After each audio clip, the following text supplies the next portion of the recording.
सावन के तीसरे सोमवार की व्रत कथा। श्री शिवाय नमस्तुभ्यम। हर हर महादेव। आप सभी श्रोताओं को सावन के तीसरे सोमवार की ढेरों शुभकामनाएं। भगवान भोलेनाथ अपनी कृपा हम सभी भक्तों पर सदा सर्वदा बनाए रखें, इसी मंगल कामना से आज की कथा का शुभारंभ करती हूँ। आज सावन मास का तीसरा सोमवार है और कहते हैं इस दिन भगवान शिव और देवी पार्वती की कथा और सावन के सोमवार की व्रत कथा को सुनने से अनंत शुभ फलों की प्राप्ति होती है। साथ ही साथ मनुष्यों के सभी पाप और संकट कट जाते हैं तथा सभी मनोकामनाओं की पूर्ति भी होती है। तो आज मैं आप सभी श्रोताओं को सुना रही हूँ सावन सोमवार के दिन सुनी जाने वाली भगवान शिव और माता पार्वती की बड़ी दुर्लभ कथा। तो इस कथा को पूरी श्रद्धा और प्रसन्न चित्त मन से पूरा अवश्य सुनिएगा। आधी अधूरी कथा को सुनने से पूर्ण फल प्राप्त नहीं होता, भगवान भोलेनाथ का अनादर होता है। कथा को सुनने से पहले वीडियो को लाइक और कमेंट में हर हर महादेव अवश्य लिखें। तो चलिए भगवान भोलेनाथ के चरणों का ध्यान करते हुए कथा का शुभारंभ करते हैं। सावन सोमवार की पौराणिक कथा के अनुसार अमरपुर नामक गांव में एक धनी व्यापारी रहता था और दूर दूर तक उसका व्यापार फैला हुआ था। नगर में उस व्यापारी का सभी लोग मान सम्मान करते थे। इतना सब कुछ होने पर भी वह व्यापारी अंतर्मन से बहुत दुखी था, क्योंकि उस व्यापारी का कोई पुत्र नहीं था। दिन रात उसे एक ही चिंता सताती रहती थी कि उसकी मृत्यु के बाद उसके इतने बड़े व्यापार और धन संपत्ति को कौन संभालेगा। पुत्र पाने की इच्छा से वह व्यापारी प्रत्येक सोमवार भगवान शिव की व्रत पूजा किया करता था। सायंकाल को व्यापारी शिव मंदिर में जाकर भगवान शिव के सामने घी का दीपक जलाया करता था। उस व्यापारी की भक्ति देखकर एक दिन देवी पार्वती ने भगवान शिव से कहा, हे प्राणनाथ, यह व्यापारी आपका सच्चा भक्त है। कितने दिनों से यह सोमवार का व्रत और पूजा नियमित कर रहा है। हे प्रभु, आप इस व्यापारी की मनोकामना को अवश्य पूर्ण करें। भगवान शिव ने मुस्कुराते हुए कहा, हे पार्वती, इस संसार में सबको उसके कर्म के अनुसार फल की प्राप्ति होती है। प्राणी जैसा कर्म करते हैं उन्हें वैसा ही फल प्राप्त होता है। इसके बावजूद भी पार्वती जी नहीं मानी। उन्होंने भगवान भोलेनाथ से आग्रह करते हुए कहा, नहीं प्राणनाथ, आपको इस व्यापारी की इच्छा पूरी करनी ही पड़ेगी, क्योंकि यह आपका अनन्य भक्त है। प्रत्येक सोमवार आपका विधिवत व्रत रखता है और पूजा अर्चना के बाद आपको भोग लगाकर एक समय भोजन ग्रहण करता है। आपको इसे पुत्र प्राप्ति का वरदान देना ही होगा। देवी पार्वती का इतना आग्रह देखकर भगवान शिव ने कहा, है देवी, तुम्हारे आग्रह पर मैं इस व्यापारी को पुत्र प्राप्ति का वरदान देता हूँ, लेकिन इसका पुत्र 16 वर्ष से अधिक जीवित नहीं रहेगा। उसी रात भगवान शिव ने स्वप्न में उस व्यापारी को दर्शन देकर उसे पुत्र प्राप्ति का वरदान दिया और उसके पुत्र के 16 वर्ष तक जीवित रहने की बात भी बताई। भगवान के वरदान से व्यापारी को खुशी तो हुई, लेकिन पुत्र की अल्पायु की चिंता ने उस खुशी को नष्ट कर दिया। व्यापारी पहले की तरह सोमवार का विधिवत व्रत करता रहा। कुछ महीने पश्चात उसके घर अति सुंदर पुत्र उत्पन्न हुआ। पुत्र जन्म से व्यापारी के घर में खुशियां भर गईं। बहुत धूमधाम से पुत्र जन्म का समारोह मनाया गया। व्यापारी को पुत्र जन्म की अधिक खुशी नहीं हुई, क्योंकि उसे पुत्र की अल्पायु के रहस्य का पता था। उस व्यापारी के अलावा यह रहस्य घर में किसी को नहीं मालूम था। विद्वान ब्राह्मणों ने उस पुत्र का नाम अमर रखा। जब अमर 12 वर्ष का हुआ तो शिक्षा प्राप्ति के लिए उसे वाराणसी भेजने का निश्चय हुआ। व्यापारी ने अमर के मामा दीपचंद को बुलाया और कहा कि अमर को शिक्षा प्राप्त करने के लिए वाराणसी छोड़ आओ। अमर अपने मामा के साथ शिक्षा प्राप्त करने के लिए चल दिया। रास्ते में जहां भी अमर और दीपचंद रात्रि विश्राम के लिए ठहरते, वहीं यज्ञ करते और ब्राह्मणों को भोजन कराते थे। लंबी यात्रा के बाद अमर और दीपचंद एक नगर में पहुंचे। उस नगर के राजा की कन्या के विवाह की खुशी में पूरे नगर को सजाया गया था। निश्चित समय पर बारात आ गई, लेकिन वर का पिता अपने बेटे के एक आंख से काने होने के कारण बहुत चिंतित था। उसे इस बात का भय सता रहा था कि राजा को इस बारे में पता चल गया तो कहीं वह विवाह से इनकार न कर दे और इससे उसकी बदनामी होगी। वर के पिता ने अमर को देखा तो उसके मस्तिष्क में एक विचार आया। उसने सोचा, क्यों न इस लड़के को दूल्हा बनाकर राजकुमारी से विवाह करा दूं। विवाह के बाद इसको धन देकर विदा कर दूंगा और राजकुमारी को अपने नगर में ले जाऊंगा। वर के पिता ने इसी संबंध में अमर और दीपचंद से बात की। दीपचंद ने धन मिलने के लालच में वर के पिता की बात स्वीकार कर ली। अमर को दूल्हे के वस्त्र पहनाकर राजकुमारी चंद्रिका से विवाह करा दिया गया। राजा ने बहुत सा धन देकर राजकुमारी को विदा किया।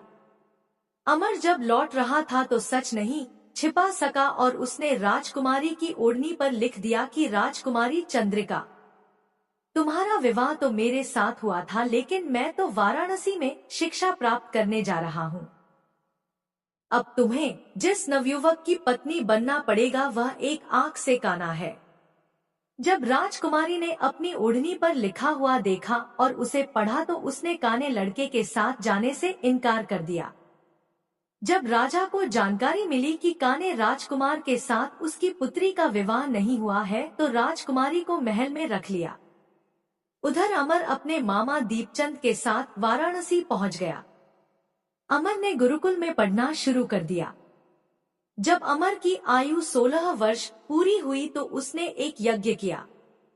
यज्ञ की समाप्ति पर ब्राह्मणों को भोजन कराया और खूब अन्न वस्त्र दान किए। रात को अमर अपने शयन कक्ष में सो गया। शिवजी के वरदान के अनुसार शयनावस्था में ही अमर के प्राण पखेरु उड़ गए। सूर्योदय पर मामा अमर को मृत देखकर रोने पीटने लगा। आसपास के लोग भी एकत्र होकर दुख प्रकट करने लगे। मामा के रोने विलाप करने के स्वर समीप से गुजरते हुए भगवान शिव और माता पार्वती ने भी सुने। पार्वती जी ने भगवान से कहा, प्राणनाथ, मुझसे इसके रोने के स्वर सहन नहीं हो रहे, आप इस व्यक्ति के कष्ट अवश्य दूर करें। भगवान शिव ने पार्वती जी के साथ अदृश्य रूप में समीप जाकर अमर को देखा तो पार्वती जी से बोले, हे देवी, यह तो उसी व्यापारी का पुत्र है जिसे मैंने 16 वर्ष की आयु का वरदान दिया था, इसकी आयु तो पूरी हो गई। पार्वती जी ने फिर भगवान शिव से निवेदन किया, है प्राणनाथ, आप इस लड़के को जीवित करें, नहीं तो इसके माता पिता पुत्र की मृत्यु के कारण रो रो कर अपने प्राणों का त्याग कर देंगे।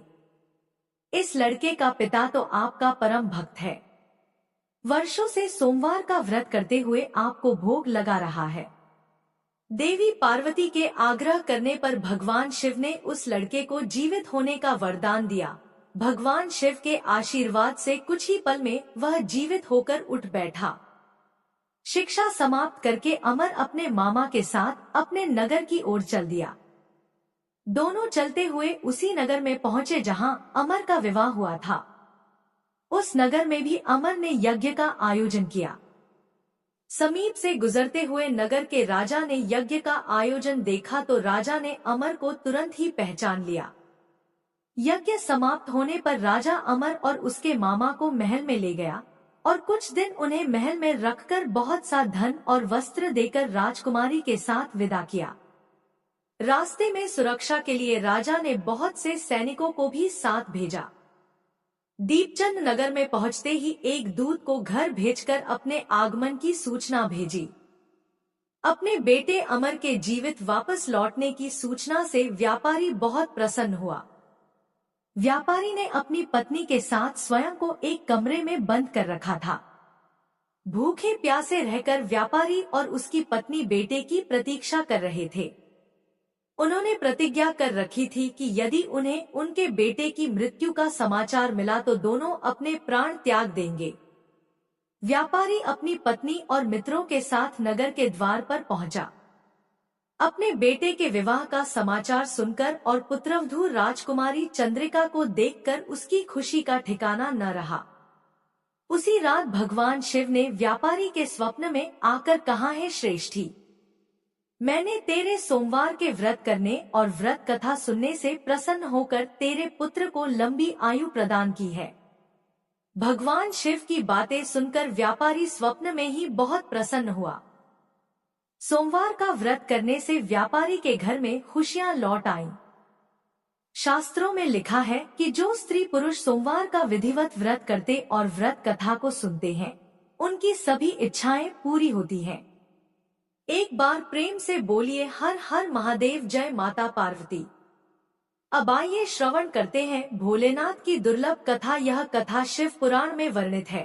शिव पुराण में कहा गया है, जो भी भक्त सावन में इस कथा को शांत मन से भक्ति भाव से सुनता है तो उसके जन्मों का दुख दारिद्र्य समाप्त हो जाता है, दरिद्र धनवान हो जाते हैं, रोगी रोग मुक्त हो जाते हैं और भाग्य का द्वार खुलता है। तो आइए श्रवण करते हैं शिवजी और माता पार्वती की कल्याणकारी कथा। यदि आपने यह कथा पूरे अंत तक सुन लिया तो यकीनन आपको अपनी परेशानियों से छुटकारा मिल जाएगा और शिवजी की कृपा से सभी बिगड़े काम बन जाएंगे। इसीलिए कथा को पूरे मन से पूरा अवश्य सुने, क्योंकि कथा को पूरा सुनने से ही लाभ मिलता है और कथा को आधा अधूरा सुनने से भगवान भोलेनाथ का अपमान होता है। वाशकल नामक गांव में बिंदुक नाम का एक ब्राह्मण रहता था। वह अधर्मी, दुरात्मा एवं महापापी था। उसकी स्त्री बहुत सुंदर थी और उसका नाम चंचुला था। वह सदा उत्तम धर्म का पालन करती थी, परंतु बिंदुक वेश्यागामी था। इस तरह कुकर्म करते हुए बहुत समय व्यतीत हो गया।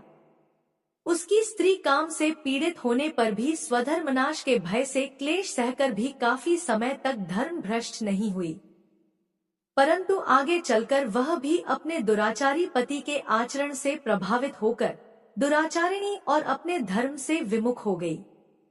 इस तरह दुराचार में डूबे हुए उन पति पत्नी का बहुत सा समय व्यर्थ बीत गया। वेश्यागामी दूषित बुद्धि वाला वह दुष्ट ब्राह्मण बिंदुक समयानुसार मृत्यु को प्राप्त हो नरक में चला गया। बहुत दिनों तक नरक के दुखों को भोगकर वह मूढ़ बुद्धि पापी विंध्य पर्वत पर भयंकर पिशाच हुआ। इधर उस दुराचारी बिंदुक के मर जाने पर वह चंचुला नामक स्त्री बहुत समय तक पुत्रों के साथ अपने घर में रहती रही। पति की मृत्यु के बाद वह भी अपने धर्म से गिरकर पराये पुरुषों का संग करने लगी थी। सतियां विपत्ति में भी अपने धर्म का पालन करना नहीं छोड़ती, यही तो तप है। तप कठिन तो होता है, लेकिन इसका फल मीठा होता है।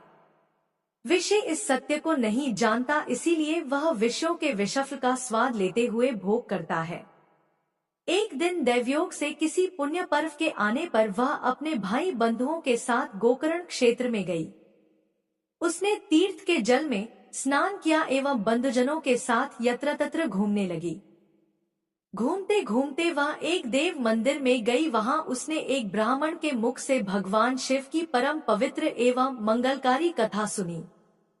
कथावाचक ब्राह्मण कह रहे थे कि जो स्त्रियां व्यभिचार करती हैं, वे मरने के बाद जब यमलोक जाती हैं, तब यमराज के दूत उन्हें तरह तरह से यंत्रणा देते हैं। वे उसके कामांगों को तप्त लौह दंडों से दागते हैं। तप्त लौह के पुरुष से उसका संसर्ग कराते हैं। ये सारे दंड इतनी वेदना देने वाले होते हैं कि जीव पुकार पुकार कर कहता है कि अब वह ऐसा नहीं करेगा, लेकिन यमदूत उसे छोड़ते नहीं। कर्मों का फल तो सभी को भोगना पड़ता है, क्योंकि देव, ऋषि, मनुष्य सभी इससे बंधे हुए हैं। ब्राह्मण के मुख से यह वैराग्य बढ़ाने वाली कथा सुनकर चंचुला भय से व्याकुल हो गई। कथा समाप्त होने पर सभी लोग वहां से चले गए। तब कथा बांचने वाले ब्राह्मण देवता से चंचुला ने कहा, हे ब्राह्मण, धर्म को न जानने के कारण मेरे द्वारा बहुत बड़ा दुराचार हुआ है। स्वामी, मेरे ऊपर कृपा कर मेरा उद्धार कीजिए। आपके प्रवचन को सुनकर मुझे इस संसार से वैराग्य हो गया है। मुझ मूढ़ चित्त वाली पापिनी को धिक्कार है। मैं निंदा के योग्य हूँ। मैं बुरे विषयों में फंसकर अपने धर्म से विमुख हो गई थी। कौन मुझ जैसी कुमार्ग में मन लगाने वाली पापिनी का साथ देगा? जब यमदूत मेरे गले में फंदा डालकर मुझे बांधकर ले जाएंगे और नरक में मेरे शरीर के टुकड़े करेंगे, तब मैं कैसे उन महायातनाओं को सहन कर पाऊंगी? मैं सब प्रकार से नष्ट हो गई हूँ, क्योंकि अभी तक मैं हर तरह से पाप में डूबी रही हूँ। हे ब्राह्मण, आप मेरे गुरु हैं, आप ही मेरे माता पिता हैं। मैं आपकी शरण में आई हूँ, मुझ अबला का अब आप ही उद्धार कीजिए। इस प्रकार विलाप करती हुई चंचला ब्राह्मण देवता के चरणों में गिर पड़ी। तब ब्राह्मण ने उसे कृपा पूर्वक उठाया और ब्राह्मण बोले, नारी, तुम सौभाग्यशाली हो, जो भगवान शंकर की कृपा से तुमने वैराग्यपूर्ण शिव पुराण की कथा सुनकर समय से अपनी गलती का एहसास कर लिया है। तुम डरो मत और भगवान शिव की शरण में जाओ। उनकी परम कृपा से तुम्हारे सभी पाप नष्ट हो जाएंगे। मैं तुम्हें भगवान शिव की कथा सहित वह मार्ग बताऊंगा जिसके द्वारा तुम्हें सुख देने वाली उत्तम गति प्राप्त होगी। शिव कथा सुनने से तुम्हारी बुद्धि शुद्ध हो गई है और तुम्हें पश्चाताप हुआ है तथा मन में वैराग्य उत्पन्न हुआ है। पश्चाताप ही पाप करने वाले पापियों के लिए सबसे बड़ा प्रायश्चित है। पश्चाताप ही पापों का शोधक है। इससे ही पापों की शुद्धि होती है। सत्पुरुषों के अनुसार पापों की शुद्धि के लिए प्रायश्चित पश्चाताप से ही संपन्न होता है। जो मनुष्य अपने कुकर्म के लिए पश्चाताप नहीं करता वह उत्तम गति प्राप्त नहीं करता, परंतु जिसे अपने कुकृत्य पर हार्दिक पश्चाताप होता है वह अवश्य उत्तम गति का भागीदार होता है, इसमें कोई शक नहीं है। शिव पुराण की कथा सुनने से चित्त की शुद्धि एवं मन निर्मल हो जाता है। शुद्ध चित्त में ही भगवान शिव व पार्वती का वास होता है। वह शुद्धात्मा पुरुष सदाशिव के पद को प्राप्त होता है। इस कथा का श्रवण सभी मनुष्यों के लिए कल्याणकारी है, अतः इसकी आराधना व सेवा करनी चाहिए। यह कथा भवबंध रूपी रोग का नाश करने वाली है। भगवान शिव की कथा सुनकर हृदय में उसका मनन करना चाहिए, इससे चित्त की शुद्धि होती है। चित्त शुद्धि होने से ज्ञान और वैराग्य के साथ महेश्वर की भक्ति निश्चय ही प्रकट होती है तथा उनके अनुग्रह से दिव्य मुक्ति प्राप्त होती है। जो मनुष्य माया के प्रति आसक्त है वह इस संसार बंधन से मुक्त नहीं हो पाता।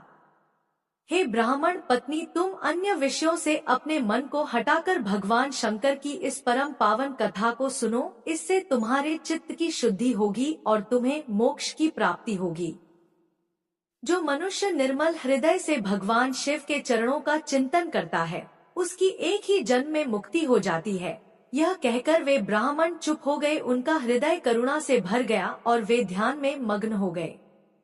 ब्राह्मण का उक्त उपदेश सुनकर चंचुला के नेत्रों में आनंद के आंसू छलक आए। वह हर्ष भरे हृदय से ब्राह्मण देवता के चरणों में गिर गई और हाथ जोड़कर बोली, मैं कृतार्थ हो गई। हे ब्राह्मण, शिव भक्तों में श्रेष्ठ स्वामिन आप धन्य हैं। आप परमार्थदर्शी हैं और सदा परोपकार में लगे रहते हैं।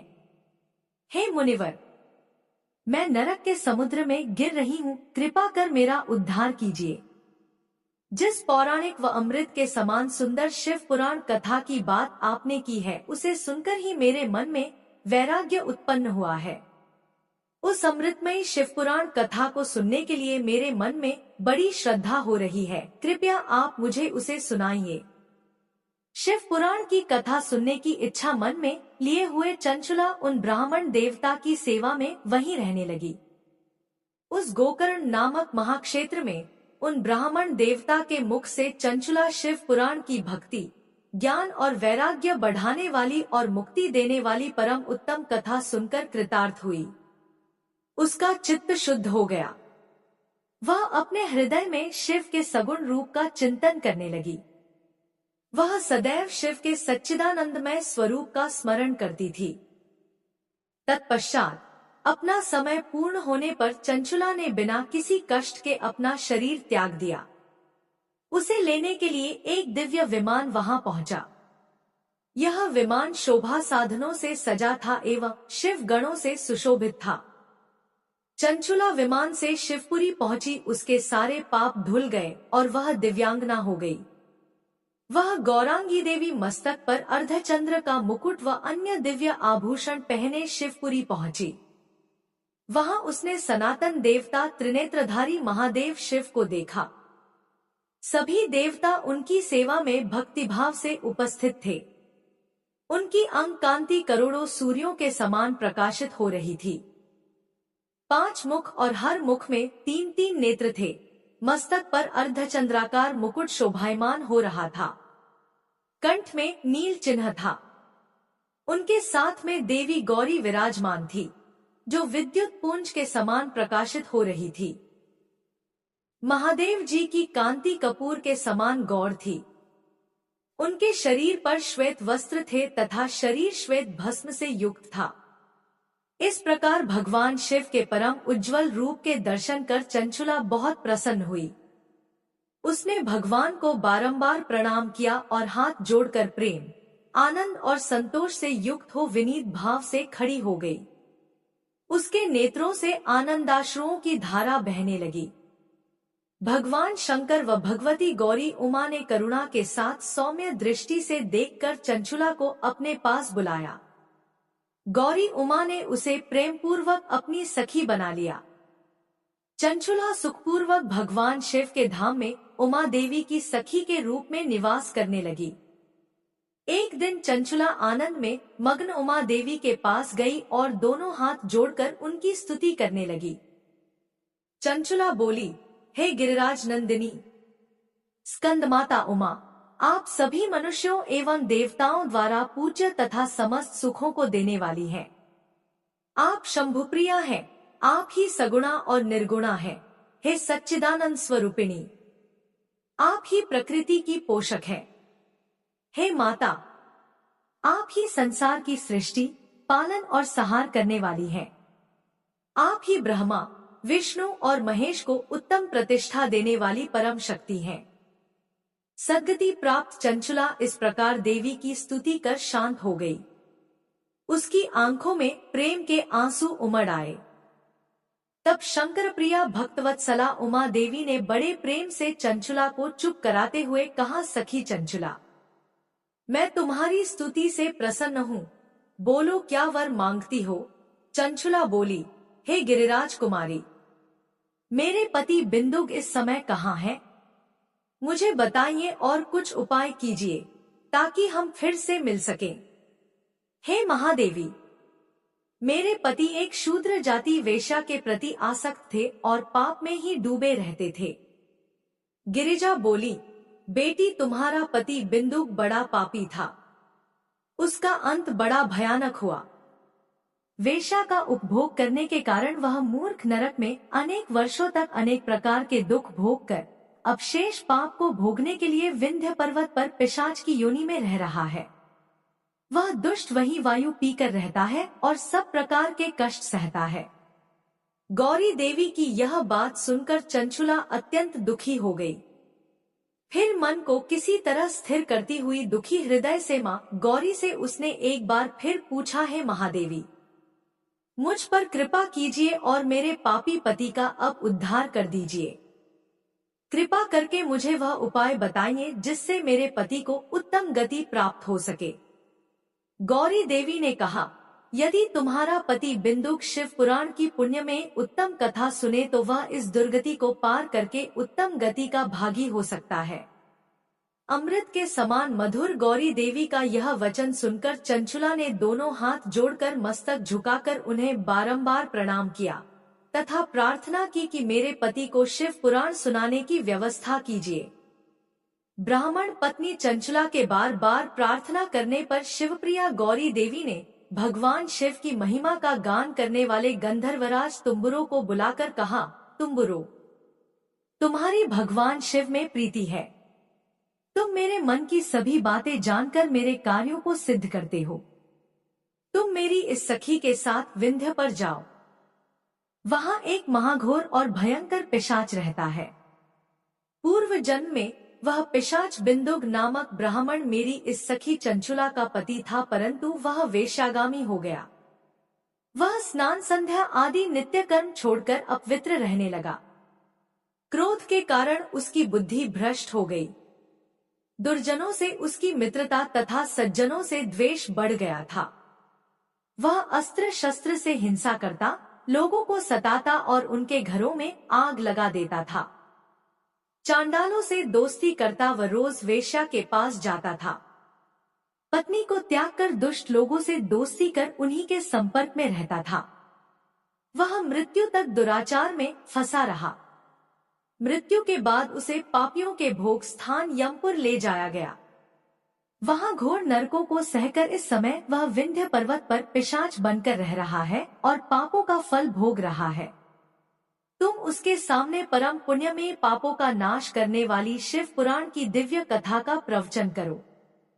इस कथा को सुनने से उसका हृदय सभी पापों से मुक्त होकर शुद्ध हो जाएगा और वह प्रेत योनि से मुक्त हो जाएगा। दुर्गति मुक्त होने पर उस बिंदुक नामक पिशाच को विमान पर बिठाकर तुम भगवान शिव के पास ले आना। माँ उमा का आदेश पाकर गंधर्वराज तुम्बुरो प्रसन्नता पूर्वक अपने भाग्य की सराहना करते हुए चंचुला को साथ लेकर विमान से पिशाच के निवास स्थान विंध्य पर्वत गया। वहां पहुंचकर उसने उस विकराल आकृति वाले पिशाच को देखा। उसका शरीर विशाल था, उसकी ठोड़ी बड़ी थी। वह कभी हंसता, कभी रोता और कभी उछलता था। महाबली तुम्बुरो ने बिंदुक नामक पिशाच को पाशों से बांध लिया। उसके पश्चात तुम्बुरो ने शिव पुराण की कथा बांचने के लिए स्थान तलाश कर मंडप की रचना की। शीघ्र ही इस बात का पता लोगों को चल गया कि एक पिशाच के उद्धार हेतु देवी पार्वती की आज्ञा से तुम्बुरो शिव पुराण की अमृत कथा सुनाने विंध्य पर्वत पर आया है। उस कथा को सुनने के लोभ से बहुत से देवर्षि वहां पहुंच गए। सभी को आदर पूर्वक स्थान दिया गया। पिशाच बिंदुक को पाशों में बांधकर आसन पर बिठाया गया और तब तुम्बुरो ने परम उत्तम शिव पुराण की अमृत कथा का गान शुरू किया। उसने पहली विद्येश्वर संहिता से लेकर 7वीं वायु संहिता तक शिव पुराण की कथा का स्पष्ट वर्णन किया। सातों संहिताओं सहित शिव पुराण को सुनकर सभी श्रोता कृतार्थ हो गए। परम पुण्यमय शिव पुराण को सुनकर पिशाच सभी पापों से मुक्त हो गया और उसने पिशाच शरीर का त्याग कर दिया। शीघ्र ही उसका रूप दिव्य हो गया। उसका शरीर गौर वर्ण का हो गया। शरीर पर श्वेत वस्त्र एवं पुरुषों के आभूषण आ गए। इस प्रकार दिव्य देहधारी होकर बिंदुक अपनी पत्नी चंचुला के साथ स्वयं भी भगवान शिव का गुणगान करने लगा। उसे इस दिव्य रूप में देखकर सभी को बहुत आश्चर्य हुआ। उसका मन परम आनंद से परिपूर्ण हो गया। सभी भगवान महेश्वर के अद्भुत चरित्र को सुनकर कृतार्थ हो उनका यशोगान करते हुए अपने अपने धाम को चले गए। बिंदुक अपनी पत्नी चंचुला के साथ विमान में बैठकर शिवपुरी की ओर चल दिया।